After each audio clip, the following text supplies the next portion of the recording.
अब भगवान थोड़े और बड़े हुए तो भगवान ने एक बड़ी सुंदर लीला की है, माखन चोरी की लीला।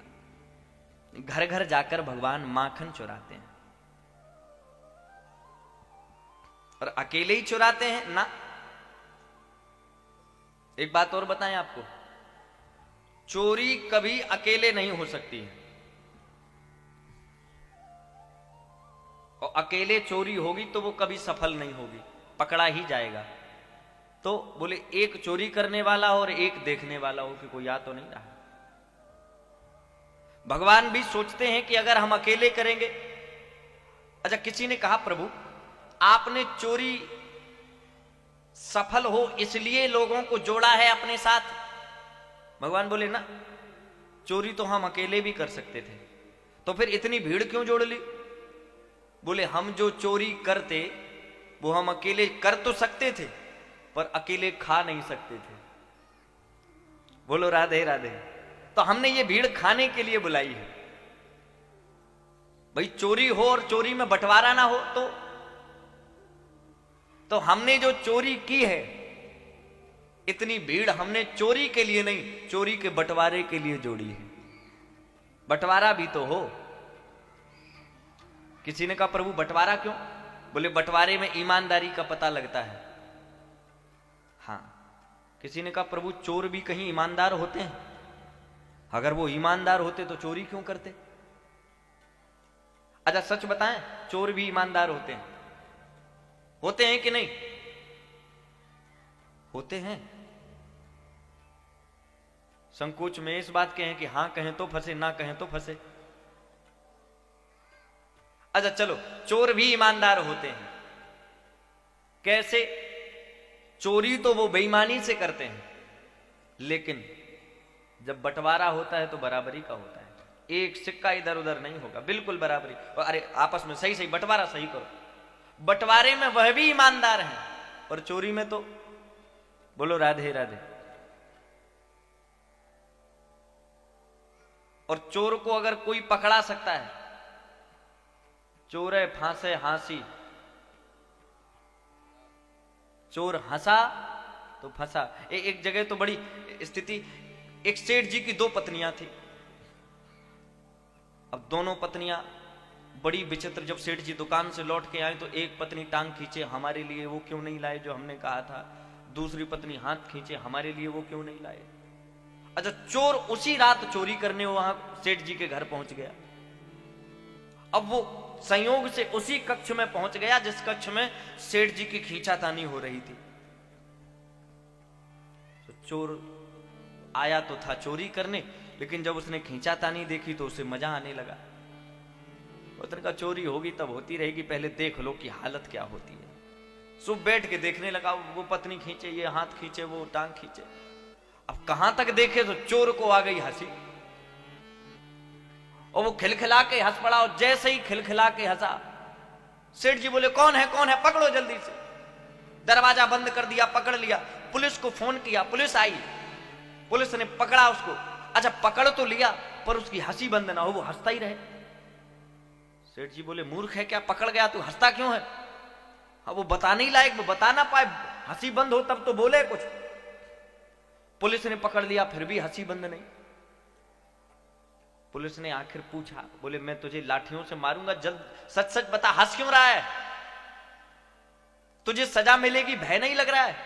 बोले साहब अब सजा तो मान लो मिलेगी, हम पकड़े गए हैं, लेकिन भय नहीं लग रहा है।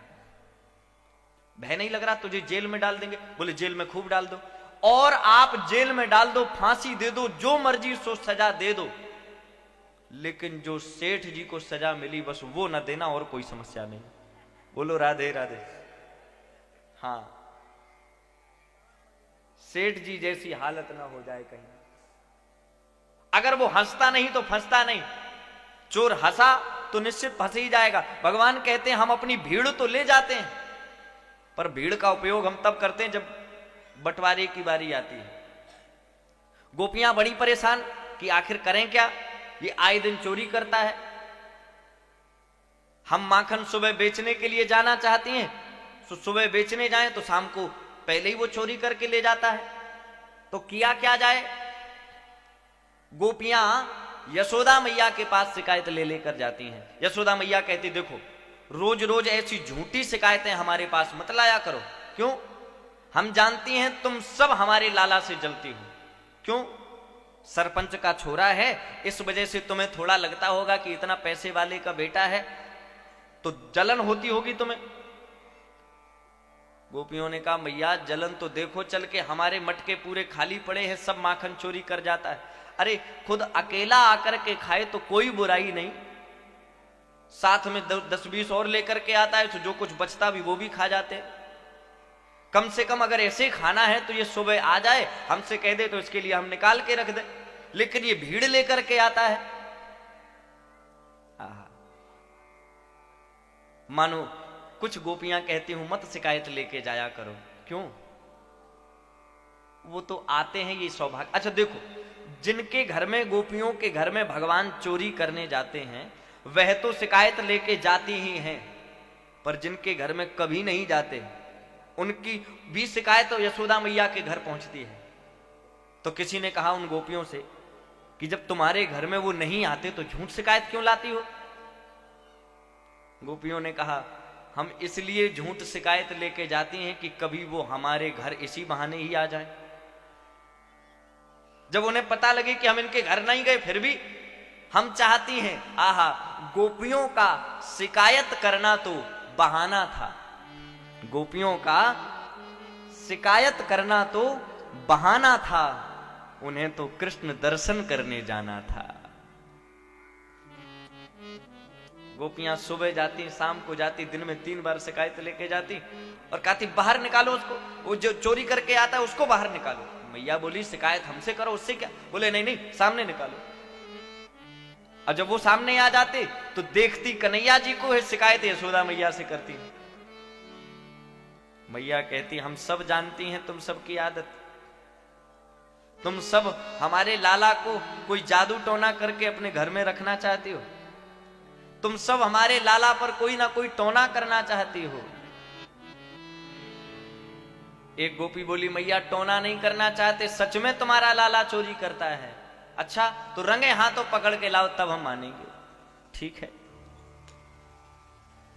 एक गोपी थोड़ी होशियार थी, चतुर थी, तो उसने युक्ति बना करके मटकी के गले में घंटी बांध करके जब भगवान गए सो मटकी जैसे ही छुआ, मटकी जैसे ही छुई तो वो घंटी बज गई, घंटी बजी, भगवान को पकड़ लिया गया। और जब पकड़ गए भगवान तो नई नई गोपी वह भगवान को घूंघट मार के पकड़ के ले जा रही है।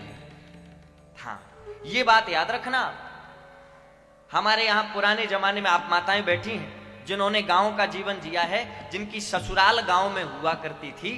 वैसे तो अधिकांश सबकी ससुराल में ही रही होगी, ससुराल गांव में ही रही होगी। प्रत्येक मैया को घूंघट मार के रहना पड़ा होगा, और घूंघट आज के जमाने के घूंघट नहीं। हाँ बोलो राधे राधे। पहले जो घूंघट होते थे वो इतने लंबे होते थे कि पहले तो घूंघट लंबे और फिर वो साड़ी भी इतनी मोटी होती कि वो सामने वाला उस घूंघट के अंदर का चेहरा ना देख पाए इतना, और इधर वाला भी बाहर का ना देख पाए, ऐसा रहता था। हाँ और घट भी 4 होते हैं, एक घूंघट, एक पनघट, एक जमघट, एक मरघट। हाँ और इन 4 घटों का बड़ा महत्व है। लाज लगती है तो घूंघट की याद आती है, लाज लगती है तो घूंघट की याद आती है, प्यास लगती है तो पनघट की याद आती है। और बड़ी गमगीन कहानी है जिंदगानी की, उम्र ढलती है तो मरघट की याद आती है। बोलो राधे राधे। इस घट से, इस घूंघट से लेकर मरघट तक की यात्रा ही जीवन है। घूंघट के पट खोल री तो हे श्याम मिलेंगे। अब वो कन्हैया जी का हाथ तो पकड़े पर घूंघट बड़ा लंबा डाले। नीचे मार्ग देखती थी, सामने नहीं नीचे देखती थी गली। कन्हैया जी ने सोचा कि आज तो पकड़ गए, और अगर पकड़ गए, शिकायत पहुंच गई तो बदनामी होगी, तो क्या करें? बोले कोई युक्ति सोचो। कन्हैया जी ने कहा, भाभी जी ये आप हमारा हाथ बड़ी जोर से पकड़े हो। हाँ तो क्या करें? ओ हाथ हमारा दर्द करने लगा है। अच्छा तो क्या करें? बोले ये वाला हाथ छोड़ के दूसरा वाला पकड़ लो। गोपी बोली, अच्छा तो ये तो चतुर है, खाली हम हाथ छोड़े और तू छुड़ा के भाग जाए।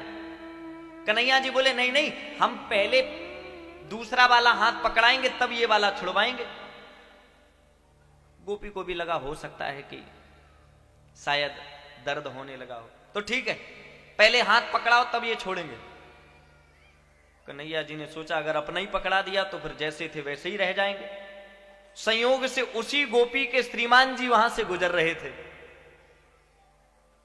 भगवान ने उन्हीं का जल्दी से हाथ पकड़ा। वो तब तक कुछ सोच पाए, बोल पाए, तब तक तो भगवान ने उनका हाथ पकड़ के पकड़ा दिया, अपना हाथ छुड़वाया और शॉर्ट वाले रास्ता से सीधे घर।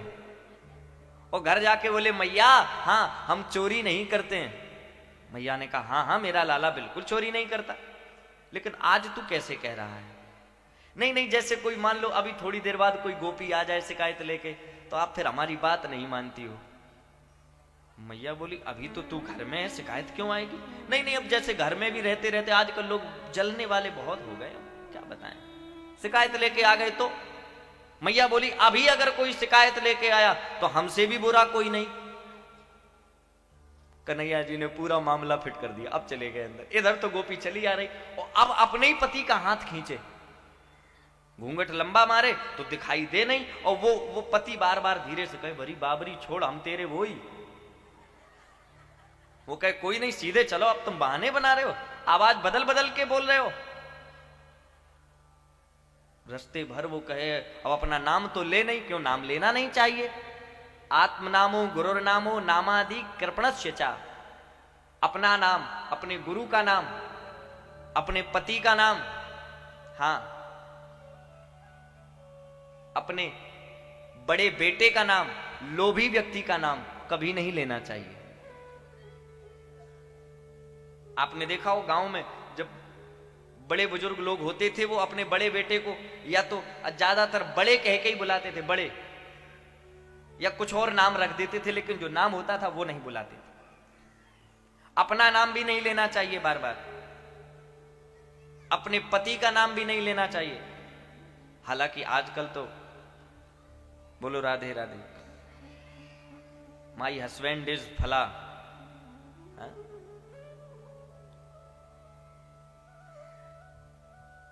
थोड़ा जोर से बोलना पड़ेगा ना।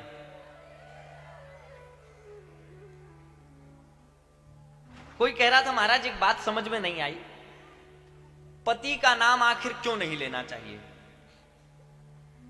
पति तो जीवन भर का साथ निभाता है, और जब वह साथ निभाता है तो उसका मित्रवत व्यवहार हो जाता है। तो मित्र का नाम कहीं ऐसा नहीं लिखा है कि नहीं लेना चाहिए। अगर पति को जीवन सहयोग माना जाए, जीवन का साथी माना जाए, तो वह मित्र हुआ, तो मित्र का नाम लेने में कोई बुराई नहीं है। अच्छा आप ईमानदारी से बताओ, क्या यह सही है? जब पति मित्र है तो नाम लेना चाहिए क्या? अच्छा चलो ठीक है, पति मित्र है इसलिए पति का नाम लेना चाहिए। अब एक प्रश्न का उत्तर और दो आप हमें। हमने ये बात आपकी मान ली, अब दूसरे प्रश्न का उत्तर। हमने सुना है कि जब पिता की बराबरी का पुत्र हो जाए, पिता की बराबरी का मतलब ऐसी उम्र की बराबरी नहीं, थोड़ा सा बड़ा हो जाए, जवान हो जाए, तो पिता को भी अपने पुत्र से मित्रवत व्यवहार करना चाहिए। हाँ जी कि ना जी, करना चाहिए। अच्छा आपने अपने पति को मित्र माना, उसका नाम आपने लिया, और इधर पिता पुत्र भी मित्र हैं, तो क्या बेटे को भी नाम लेना चाहिए पिता का?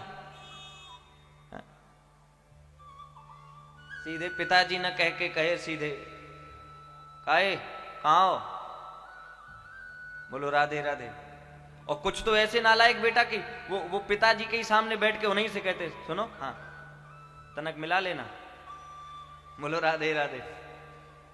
हाँ साहब, ऐसे ऐसे लोगों को देखा हमने लोग, पता ही नहीं चलता साहब पिता हैं, ये इनके पिता हैं या वो इनके पिता है। कई बार तो पिता को ही बताना पड़ता है मैं तेरा बाप हूं, थोड़ी सी लाज रख ले मेरी।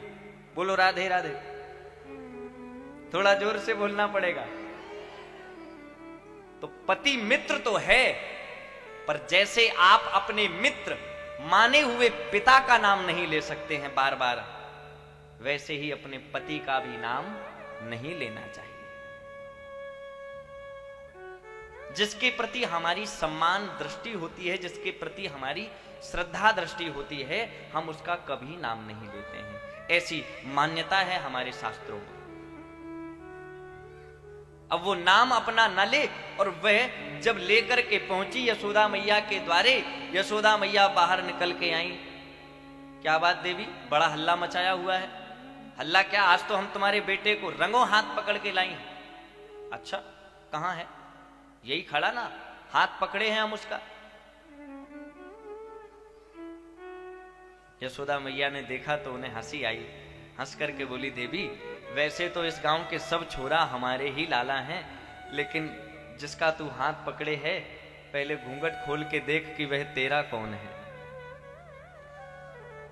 और जो घूंघट खोल करके देखा, घूंघट खोलकर देखते ही देखा उसने कि उनके ही पति हैं, तो बेचारी कसक गई, आंख बंद कर ली।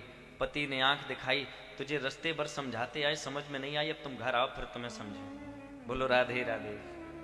थोड़ा जोर से बोलना पड़ेगा।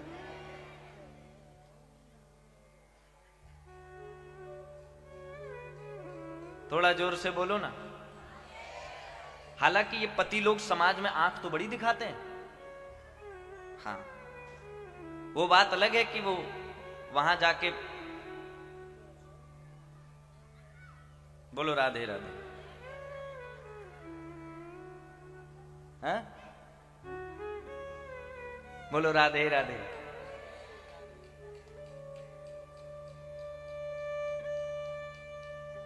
महाराज भगवान ने जब देखा कि इनके ही पति थे, पकड़ गई यशोदा मैया, हंसी, और वो सब गोपियां नाराज हो गईं। गोपियों ने कहा महाराज ये हमारे पति थे, हम नहीं जान पाई। यशोदा मैया बोली तभी तो कहती हैं देख सुन करके किया करो। आहा, यशोदा मैया ने लाला से कहा लाला हम जानती हैं कि ये चोरी जो करता है वो तू ही करता है, ये सब झूठ शिकायत लेके नहीं आती हैं। बोलो राधे राधे, आज से तू चोरी बंद कर दे। चोरी बंद करनी है यह बताया भगवान श्री कृष्ण ने, चोरी को विराम दिया है, चोरी विश्राम करी है।